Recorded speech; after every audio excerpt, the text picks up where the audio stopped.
Welcome, fans, to the very first edition of a show that's been a long time in the making, and quite frankly, it's been long overdue. And I'm talking about Brad Anderson's Old School Family Legacy podcast. As the name suggests, we'll be drawing upon the unique experiences, perspectives, and insights of a man who is a member of a legendary wrestling family, the great Anderson family, and not only talking about the Minnesota Wrecking Crew, which we are in this very first episode, of course, but we're going to be talking about other famous wrestling families, drawing heavily on Brad's insights and memories, often working with a lot of those famous family members. And not only that, we're going to throw in perhaps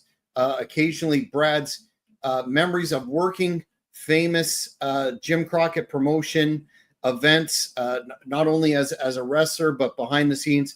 It's going to be a real treat for old school wrestling fans. My name is Jack Kilby, No Gimmicks Guy on social media. And of course, joined by the man of the hour, the man whose show this is named after, Mr. Brad Anderson. Brad, thanks for agreeing to do this project. You're very welcome. There's no thank you to be. I've spoken with you many times on the phone privately and stuff, and I absolutely love doing this. I love that there's an audience out there that appreciates what went on back in the day, and they still exist and want to hear this. So, I know at times we're going to be cut short for time, but we can have other parts. But it's wonderful because I could go on forever talking about it with you. So thank you very much for having me. Well, I certainly echo those sentiments in that we're going to put in all the time that is required to get those memories out there and hopefully, no doubt, expose not only old school fans, but a new generation of fans to just how great the business was back in the day. A lot of us talk about that and get accused of, being rather blinded by nostalgia or whatnot. But really, the old school wrestling business, we're talking about the golden years of the 70s, 80s, and 90s. It really doesn't bear much resemblance to what we're seeing today. Would you say that's a fair statement? That's absolutely a fair statement. I think about it often. It is the same word, professional wrestling. It's just so obvious. It's not the same thing anymore. And I always try to find a way to how to compare it. It's like back in the days in the 1800s when people would pull into the town and watch the live show of a musical or whatever, and then it turned into television. Even though it was a live show, it's titled the same thing, but it was never the same thing. And so professional wrestling today, that's one of the better examples I guess I could come, because what we love is just, it's gone. And it was a wonderful time. So yes, I agree with that totally. And it's not so much that a lot of critics say that the business evolves, it moves on, and you either get with the times or not. And it's not to say that the product out there today is not worth paying attention to or fans following. It's just that I think we'll see with the content that we talk about here just how different a business it is in terms of complexity, in terms of how I find a lot of the current product moves are thrown in there for the sake of moves, and you're getting a lot of high flying stuff, and stuff doesn't mean anything. I think, especially talking about your family and the Minnesota Wrecking Crew, the fans are going to see that everything was done for a reason and everything meant something. And I think we've completely lost just how integral that is to efficient storylines. Yes, absolutely. I know I've said it before. wrestlers from the 80s couldn't make it today, but wrestlers from today couldn't make it in the 80s. And that's not a knock on either one. It's just two completely separate, different entities, I guess. And I mean, the one negative side I can say about today's product, and I'm stealing it from Jim Cornette, is things happen so fast in the ring, and because it's all so predetermined. I mean, I'm not breaking kayfabe because it's already been broken, but they don't listen to the crowd. It's just like we have spot 1, 2, 3. They don't even know when the crowd wants that spot to happen, and it happens so fast that they don't even know how to react. I remember Cornette saying they go through this shit so fucking fast that the fans don't even know how to respond, because before this happened, they're already back on their feet doing another, and it's almost like it's all for the pop, and that's all they care about hearing is just whoa, So it's completely. I agree with you.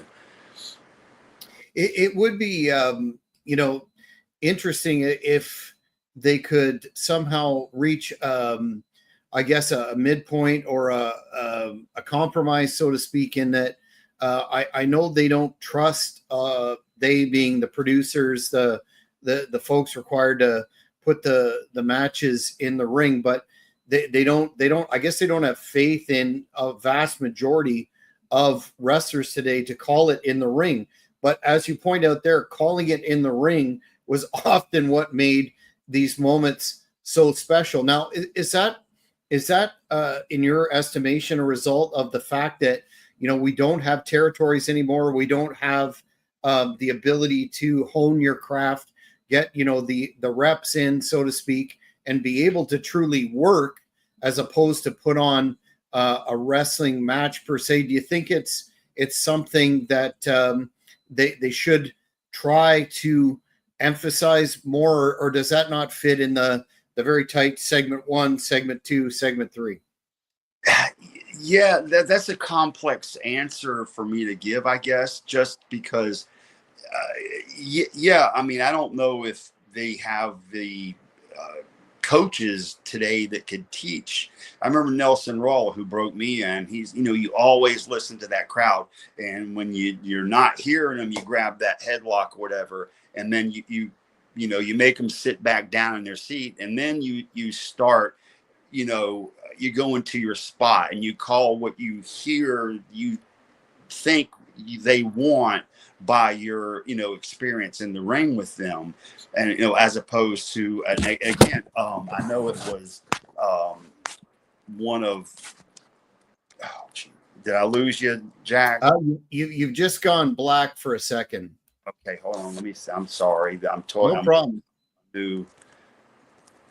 Oh geez, let's see. Okay, it says entering. Maybe you're coming back in. You know what? Why don't I pop you out and pop you back in again? This happens with live broadcast fans. I know it's what I think what Brad was talking about was, oh, here he is back. You're back. We were talking about Nelson Royal. Yes. And how you listen to the crowd and react to, you raise them out of their seats, you sit them back down.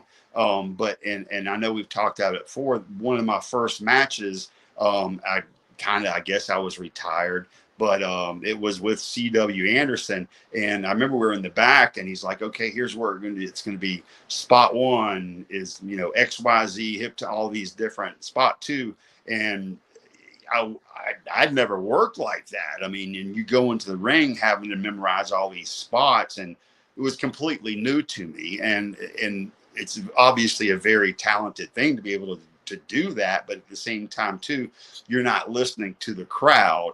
And I was like, hold on, so we're just gonna go bing, bing, bing, bing, and not let the fans react to what we've done. And so that's a lost art, definitely. And I believe there is a place for it. Like you could slow down some of these crazy gymnastic moves, I guess is the way I kind of call it now, that are spectacular that they do. But, give people time to um, react to it.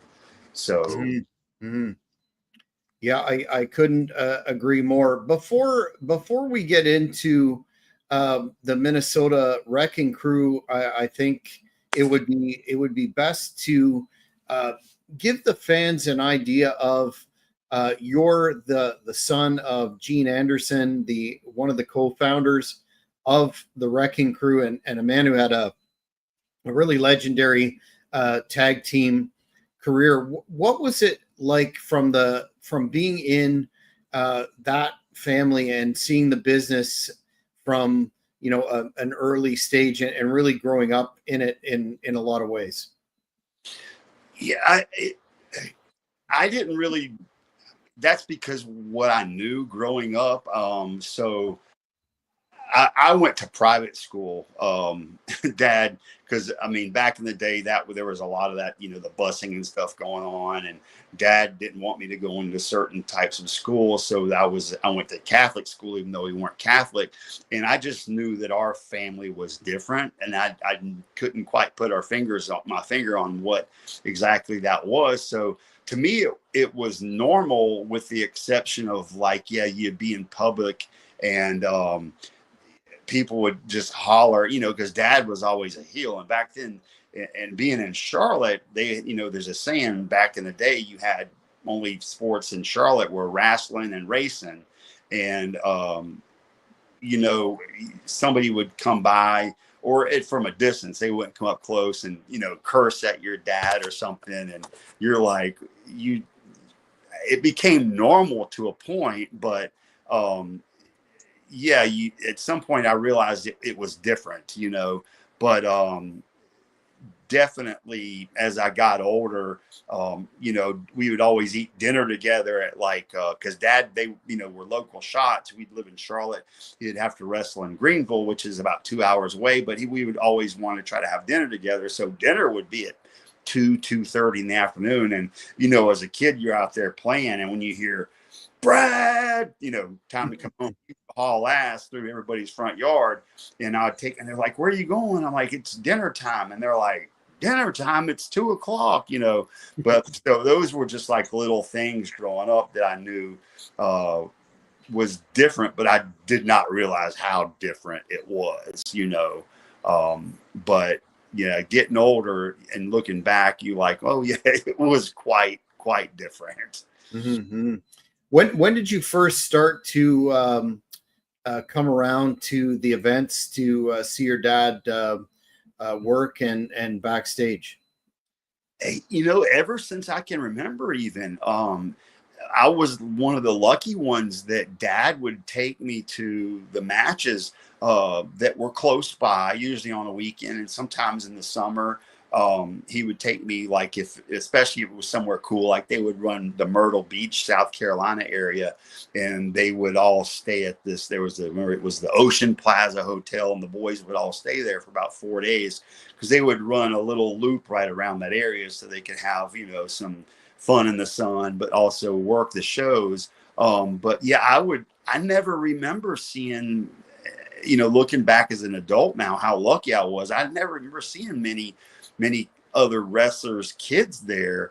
I remember Dusty one time even saying something, and looking back, I could tell he was kind of being a smart ass because he said, I don't let my son, this is paraphrasing, I don't let my son come around these things, but Dad always let me. I mean, he let me in that dressing room, and on interview day on Wednesdays, when they would shoot the interviews for, we're going to be in Greensboro, North Carolina, Saturday night, and they're pushing the matches, and all the boys would be there behind the camera, and that was my favorite time in the summer because I would go there and I just get to, I'd wander around like a puppy, around all the boys, and because they're, nobody could see, so that you didn't have to kayfabe. That was one of the few times all the boys could be together. And yeah, that was but again, I never remember seeing other wrestlers' kids there. So I was very fortunate in that sense.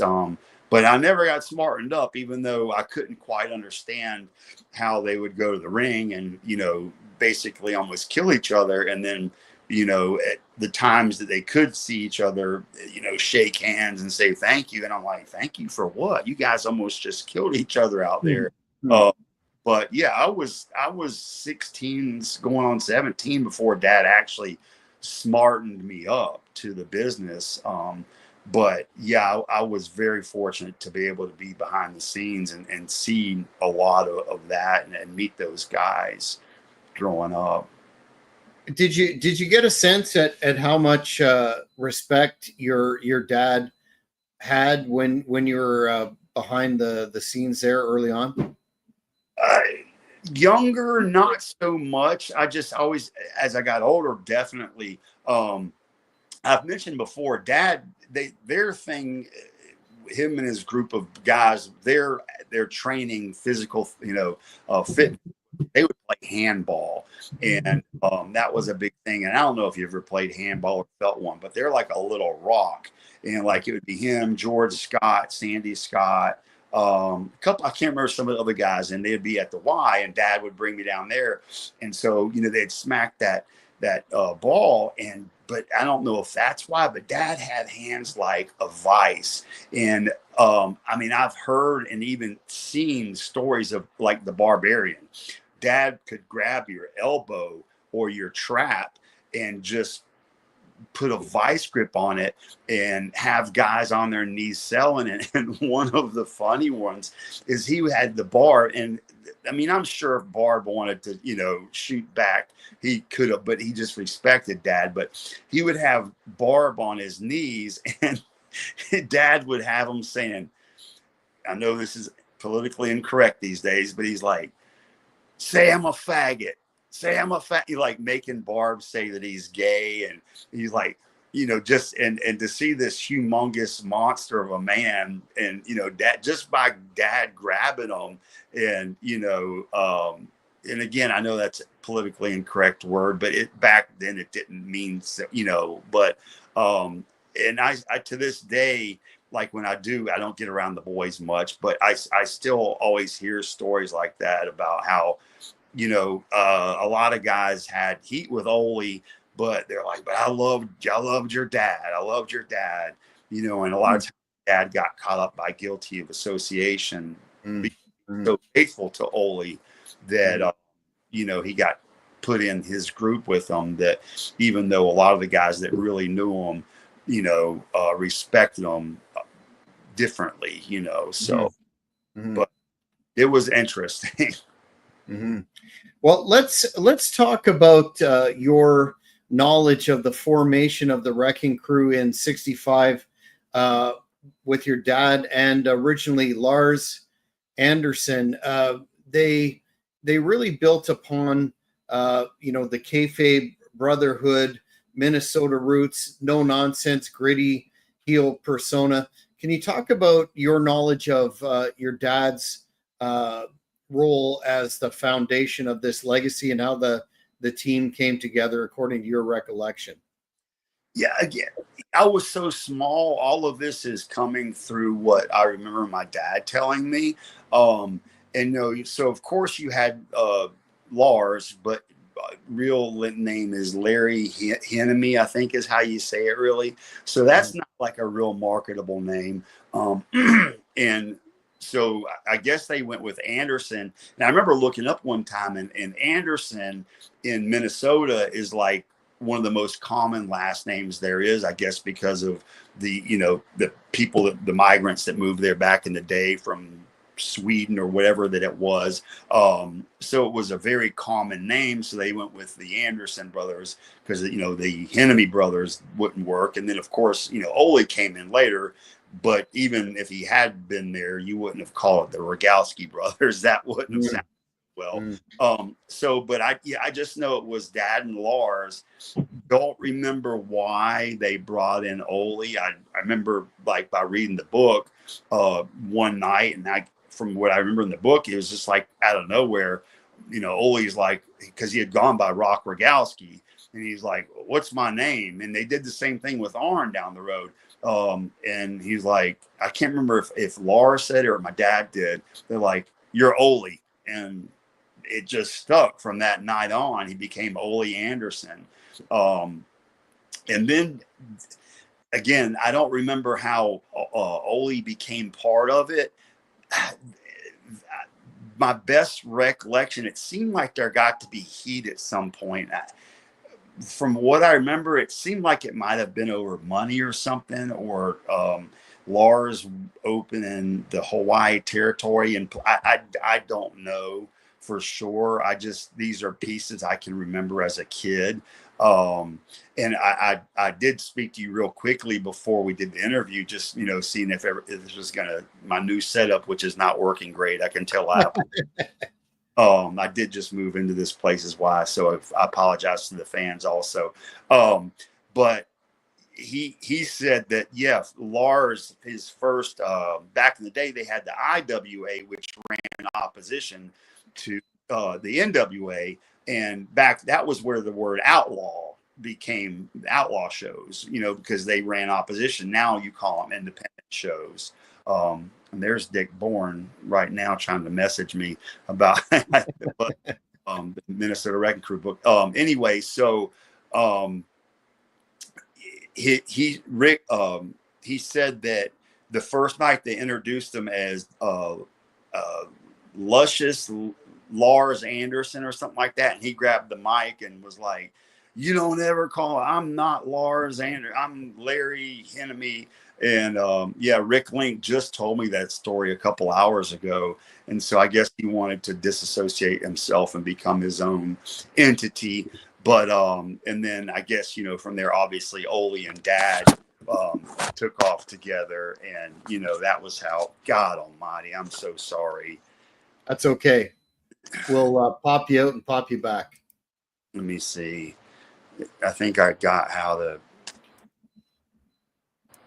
I hope you know how to edit well. No problem. I'll just kick you out and bring you back.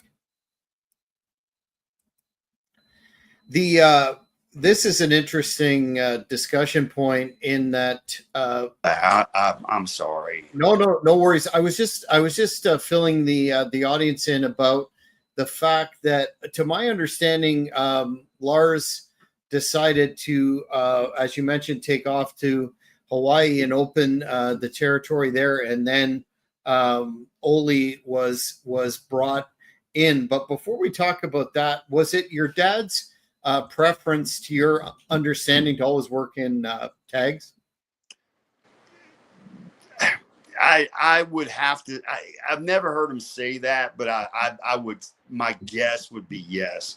And I know he loved Ole. I mean, I'm in Ole's book, and even Ole talks about he'd never met a more faithful friend in his life through everything that happened, from the Georgia championship, when they got screwed over, to just everything.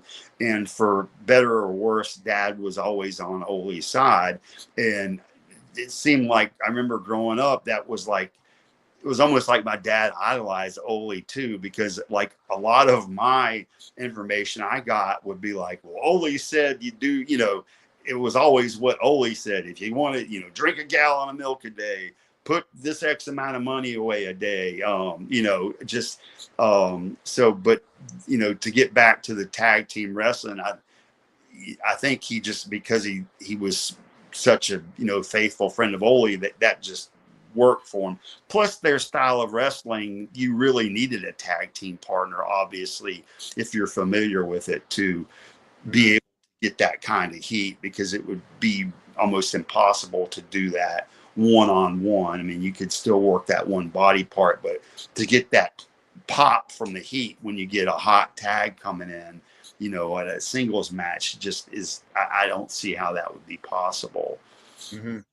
Did your dad ever talk about how, for lack of a better phrase, Ole was selected to join the team? Yeah, I don't remember how that. I think it might have came through because they all went through Vern Gagne with his wrestling school and how brutal that was. And, of course, anybody who's ever been through that school, you hear the horror stories. And then the ones who later on had wrestling trials did the same exact things that Vern had their guys go through. So I think it was more of a selective process through Vern putting people, together. And again, that's kind of a guess by listening to what my dad had talked about and also reading books and stuff like that over the years.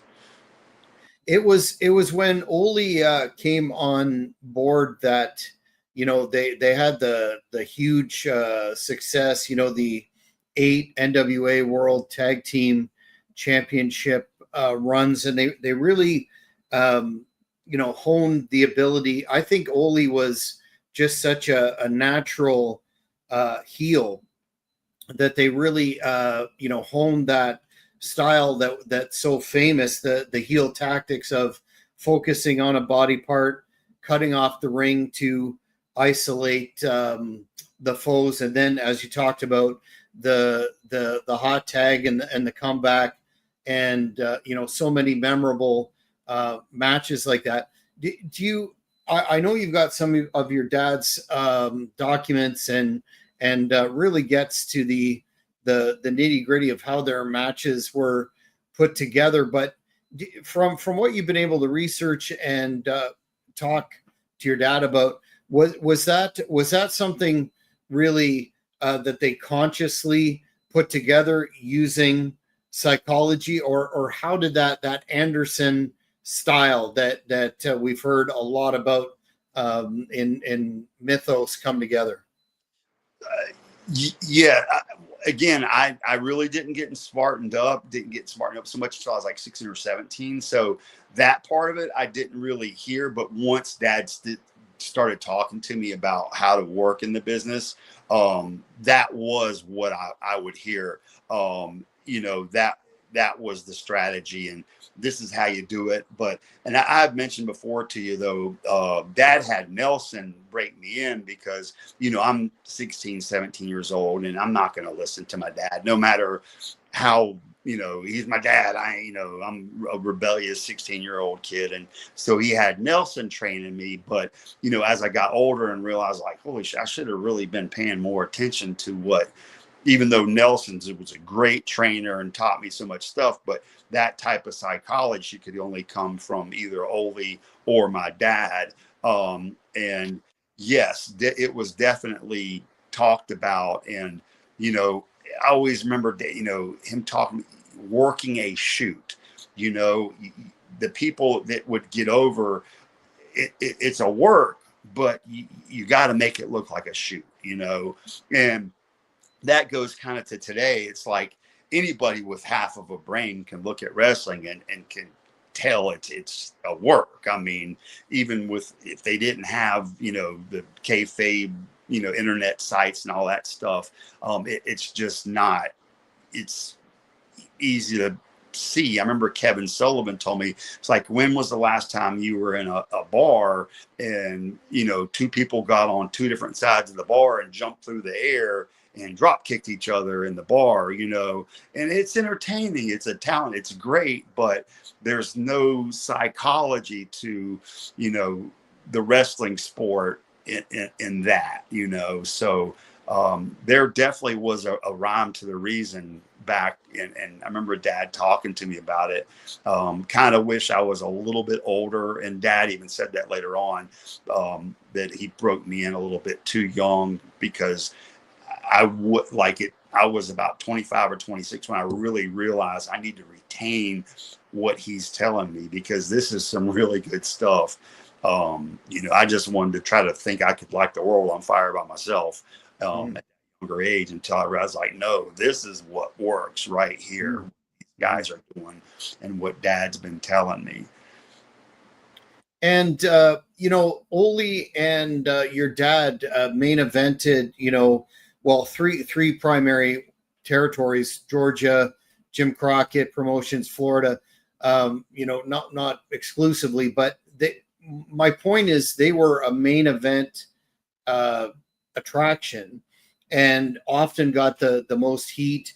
made so many baby faces over the years, which goes to underscore just I don't think with what fans see in the modern era, so to speak, that they understand how big an attraction tag team wrestling was. It literally main evented cards frequently, and now even in WWE, you really don't have main event tag teams per se.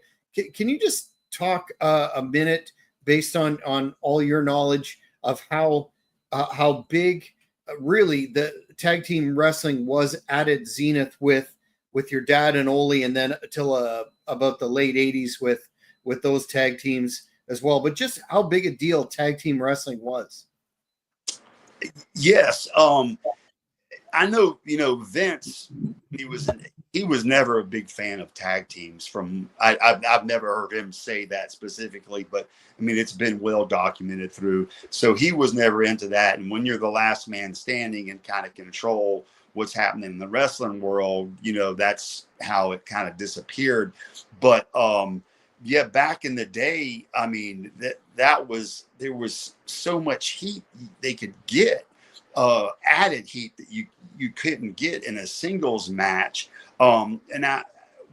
Other ways, I think maybe it went away. I remember hearing some of the independent promoters being like, okay, you put on 5 or 6 matches a night, now all of a sudden in a tag team, I got to pay 4 guys instead of just 2. And they can't see the big picture, but hey, these 4 guys are going to put more asses in the seat the next time, because if you book it right, the fans are going to want to come back and see the heels get their ass kicked or whatever the finish would have been. But there's a lot of negative reasons, I guess, I've heard over the year. I never heard a good one, but that was always, and I remember going to the matches, it would always be like, Flair would have the strap. He'd be the world champ. He would always be the main event. And then you'd have the tag team, world tag titles would be the semi-main. And I just remember, like, even to the day, I was like, I just never, because there was just so much heat that was gotten by those matches. And I'll never get tired of saying how much heat Dad and Ole in a good heel tag team could get by literally, after the match was over, leaving the ring, still selling, being able, like, they have to help, Ole's helping carry Dad back after they just screwed the babyface in a finish, as opposed to now where, I know we talked about it the other day, no sell, that I've never heard that word until, the last couple of years, because back in the day, if there was no selling, they were going to make you sell. I mean, so, but it just was, it's such an added part to wrestling that I wish I had an answer and could correct why it doesn't happen anymore, but there's also a point where I don't think people know how to quite teach tag team wrestling. And if you want to, I like the hot tag thing. It's not a hot tag. They'll say a hot tag, but it's not a hot tag. A hot tag was, you're cutting your opponent off, which makes complete sense. If you're like in a real fight, you're going to want to keep them over in your neighborhood and constantly beat on them. And the minute they start to get the upper hand, you tag your partner and you do it might be you fall and just grab his ankle, and then your fresh heel comes in. But as it builds up, that baby face, each time he gets closer and closer to his partner, to where the heel that's in the ring misses his ankle this time, and the baby face makes, I'm just using an example, makes that hot tag, and now all of a sudden you have the fresh heel, and then all of a sudden he's scared to death because they're not supposed to be the tough guys. The only way they win is because they're cheating.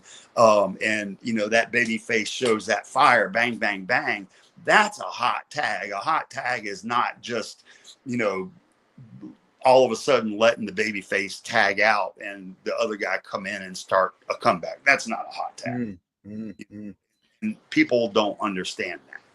No, and it's it's really sad because in my book, some of the most entertaining and engaging pro wrestling is tag team wrestling, and it just seems to be something that as it's moved towards more of a of an entertainment based product, it just seems to be forgotten. Now there's still some good tag teams out there, but it's nowhere near the prominence that it had. And I think part of the reason is we've moved away from having actual stars where the company itself is an attraction, and a great way to build a star is in a tag team. Definitely. And this is my opinion. It seemed like, again, Vince was the last man standing always.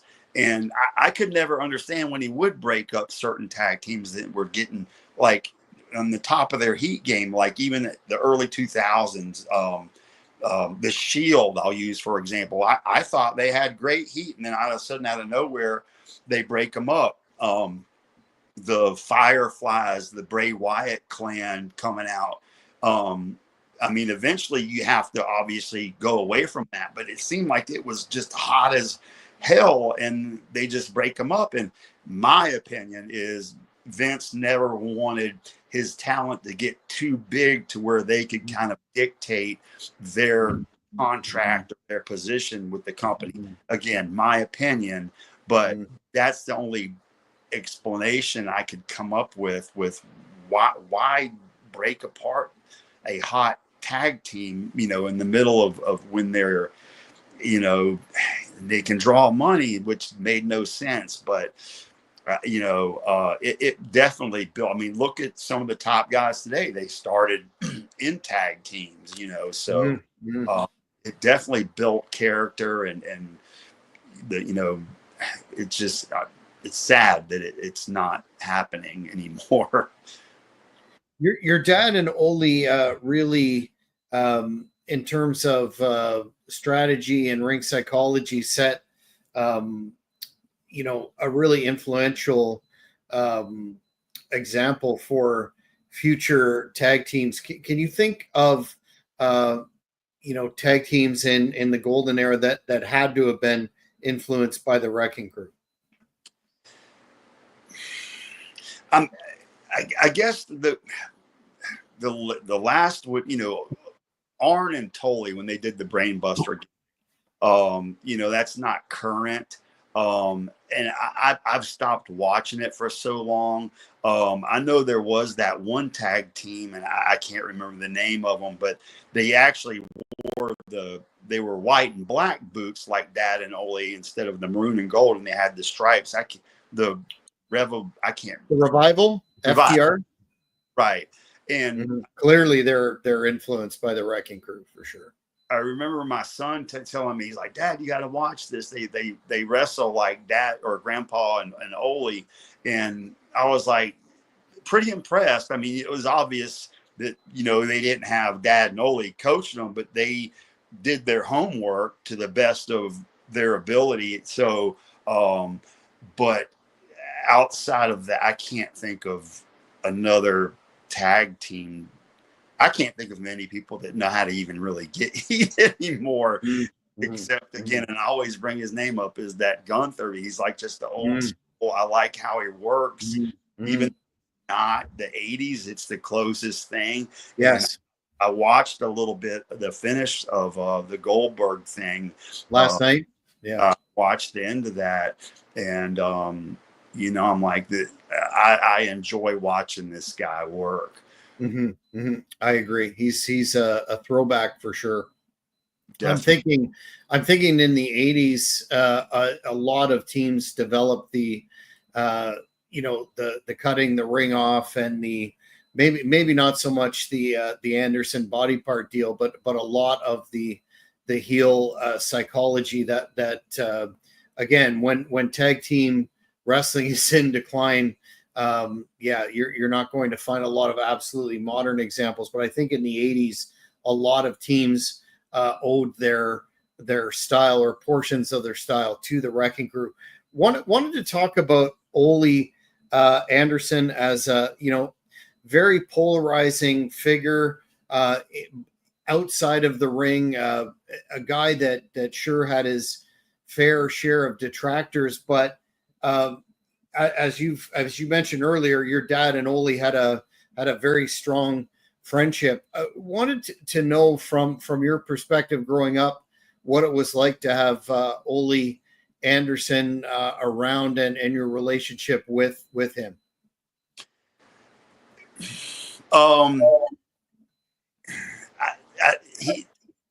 It was always around the business. Like I remember I'd sent you the picture before of Ole at one of my birthday parties. I was like 3 years old, and I just had this conversation with Rick Link earlier a little bit, because Ole talked about how he separated business, and outside of business he didn't do anything with dad or anything.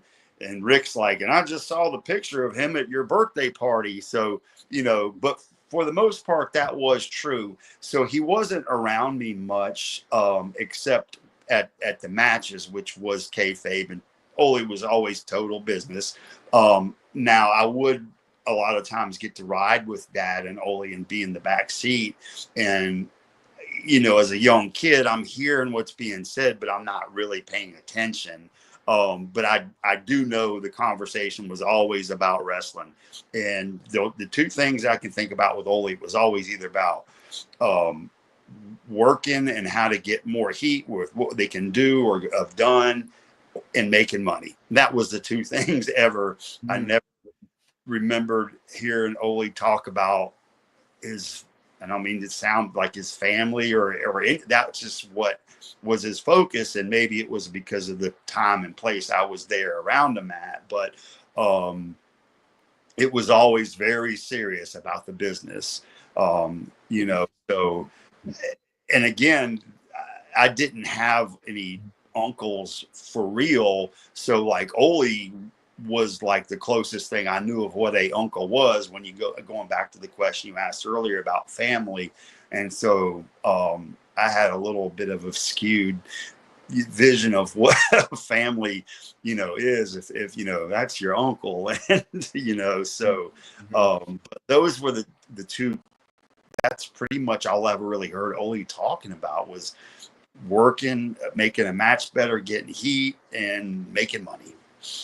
Do you think that some of his reputation for being a really caustic, irascible individual, do you think, I when I read his book, I thought to myself, I can understand where he's coming from, because in a famous interview he had with Meltzer, he said, I don't understand why anybody would want to come to the matches when they know it's all bullshit.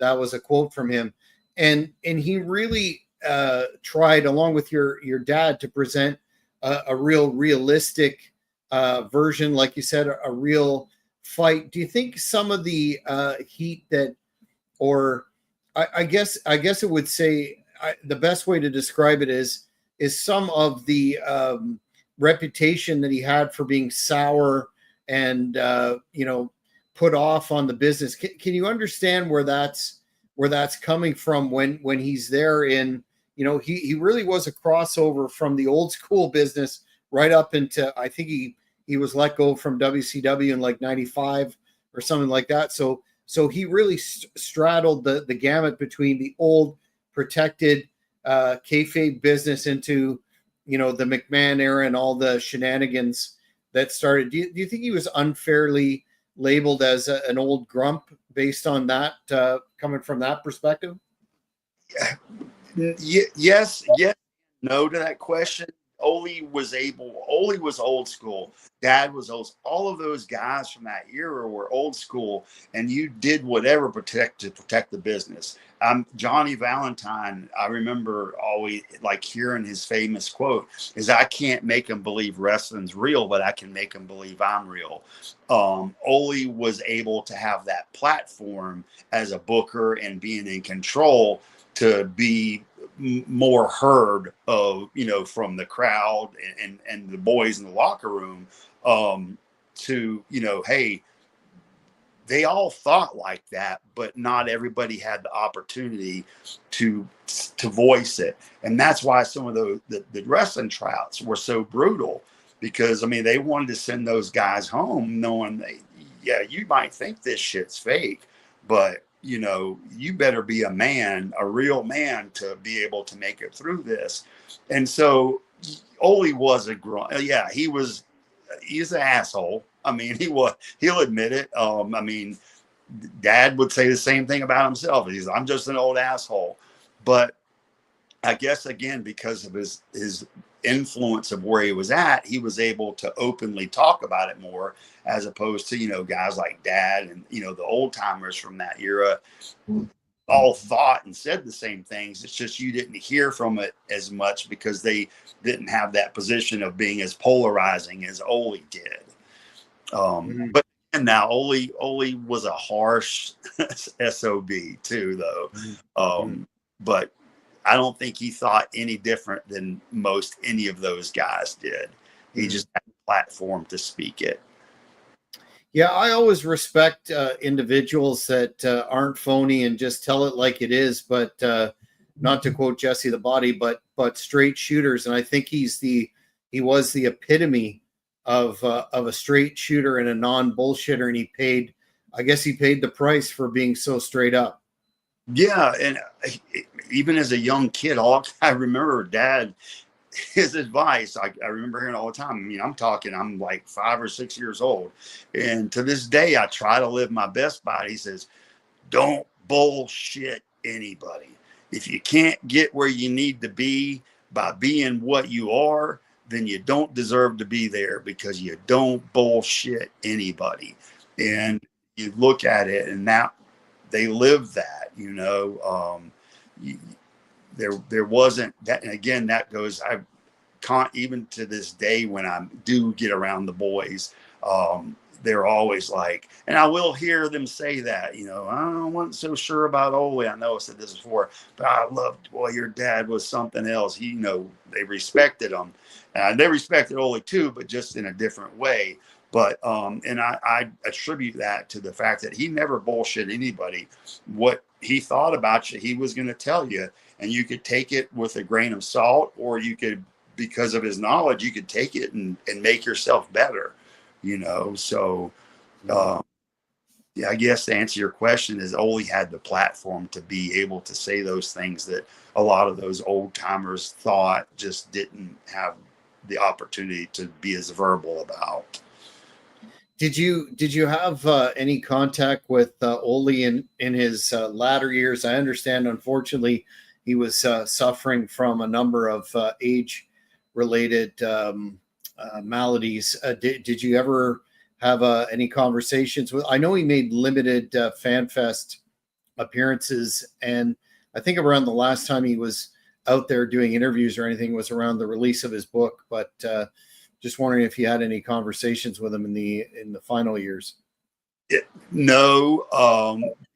One of the last few times I saw him was he had just released his book, and his mind had not gone downhill so quickly as it did, because I think it was about the next year I saw him at a fan fest, the one that Greg Price did first week of August, the big one, which I consider started a lot of all the fan fests.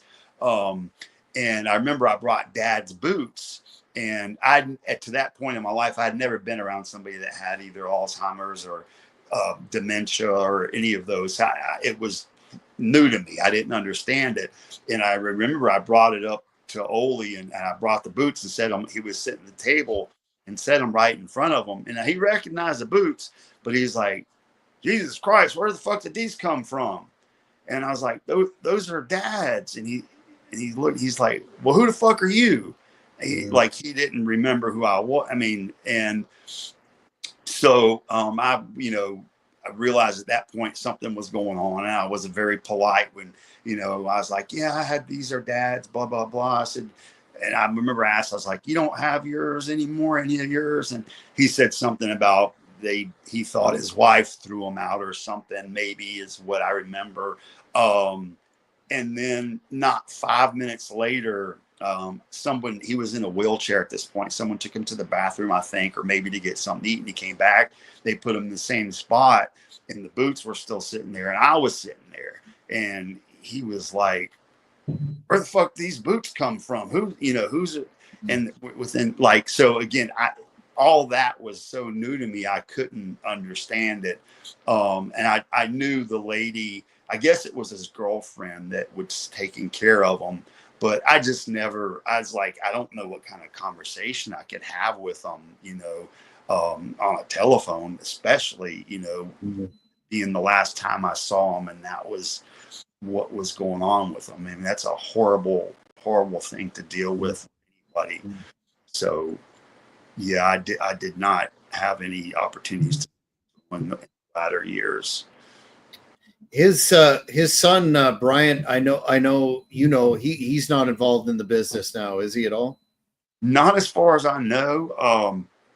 I was kind of surprised. I was watching one of the Dark Side of the Rings not too long ago, and it was the one on the Georgia Black Saturday, and they were interviewing Bryant, and I want to say it was, I just never remember Bryant ever being in a dressing room or anything like that. I was kind of surprised they had him interviewed, and what he said was correct. I don't know if he actually did know that, or somebody kind of coached him to say that. I don't know. I'm not being disrespectful to Bryant, just only because I never, as a kid, we were friends, and then it just went away, once, Dad moved, Ole moved and all that. So I'm not in contact with him. He did send me a message a couple, 3 years ago.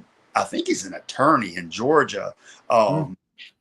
And out of nowhere, he messaged me, said he was going to be in Charlotte and wanted to know if I wanted to have a beer. And I thought it was a rib at first from, I was like, did somebody hack my phone or something? Because I had not heard from Brian since probably like 93 when they were trying to push him in wrestling. So no, I don't have any contact with them. That was the last time that I'd spoken with them.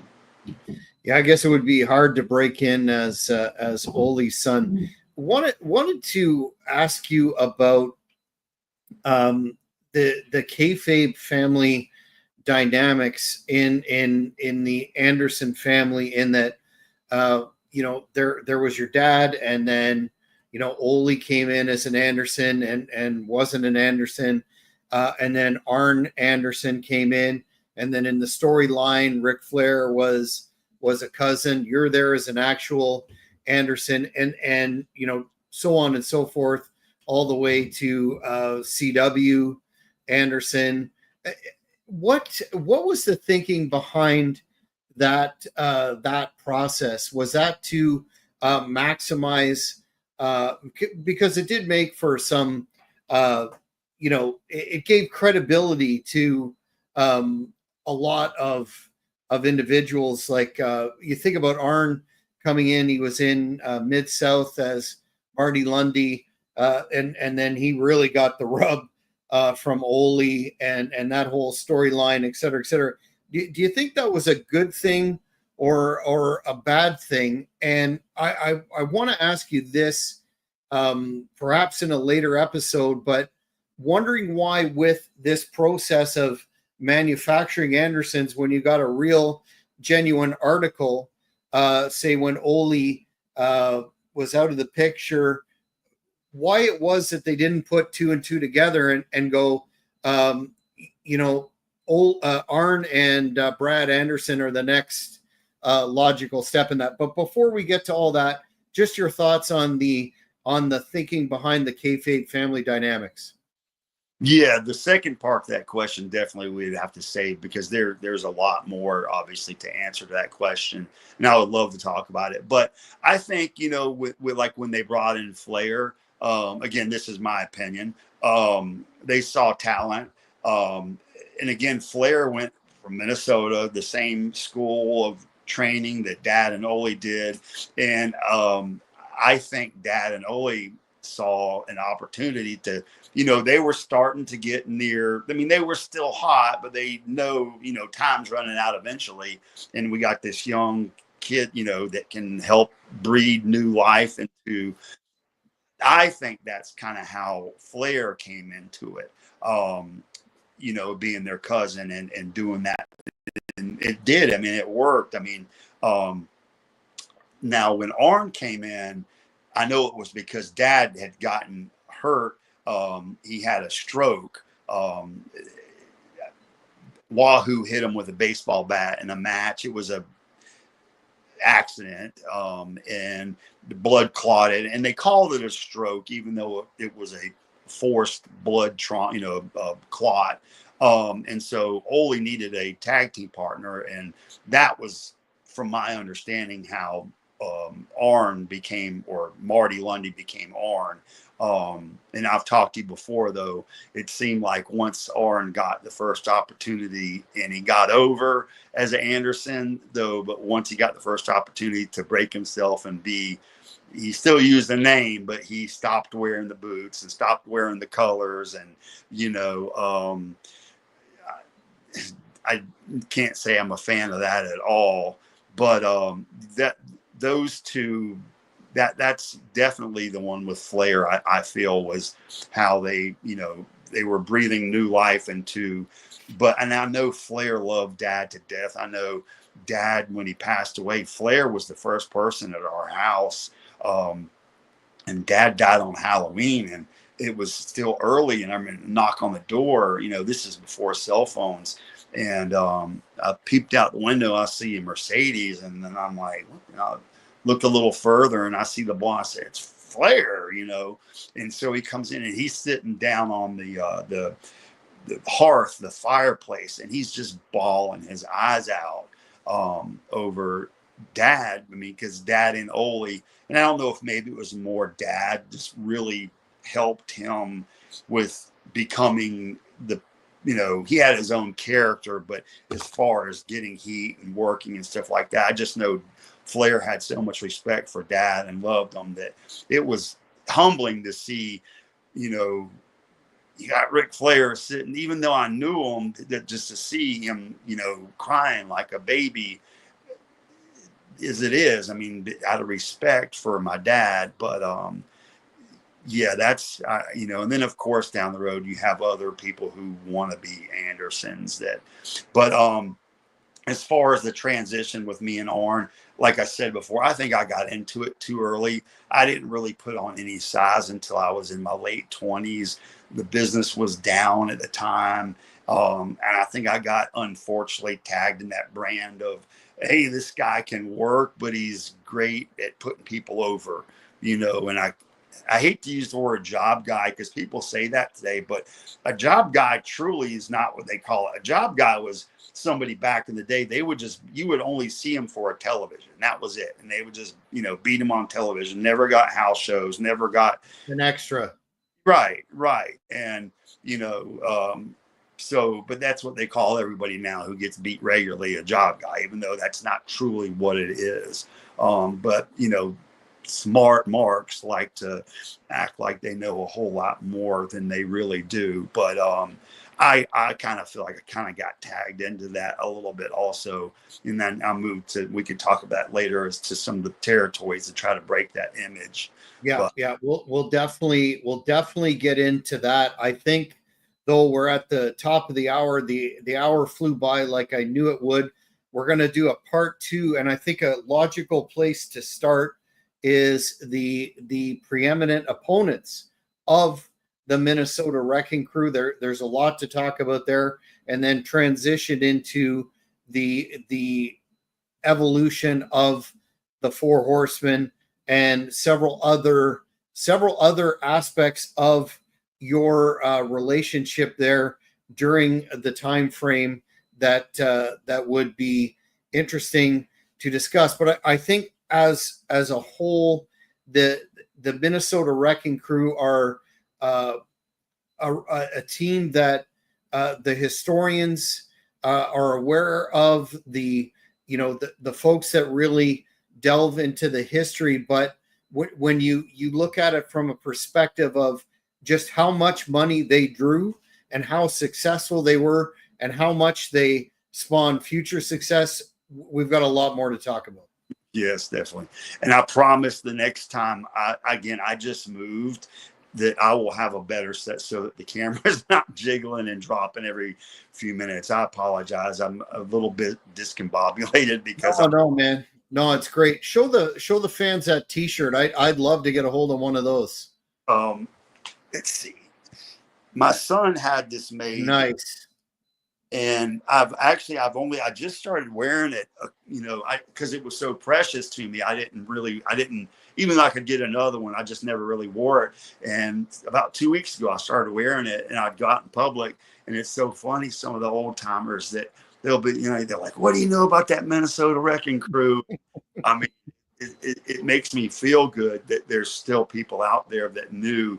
And when I say, I'm like, "Well, Gene was my dad," and they're like, "What?" And real quickly before we close, too, the other funny part, because I know it's not kayfabe anymore. They're like, "And now, so Ole was your uncle," and I can't lie because it's not kayfabe anymore. I was like, "Well, he's really not my uncle," but like people would almost want to fight me sometimes because they don't want to believe it. It's like telling a kid there's no Santa Claus, but as an adult, because they've grown up their whole life, they're fans like we are. And now all of a sudden, and I feel bad because I just burst their bubble that, Ole and Dad weren't really brothers. I mean, but, and they don't want to believe me sometimes. I'm like, sometimes I'm like, I would know that's my dad. And I just let it go sometimes also, because I don't want to burst their dream or their great memory anymore. So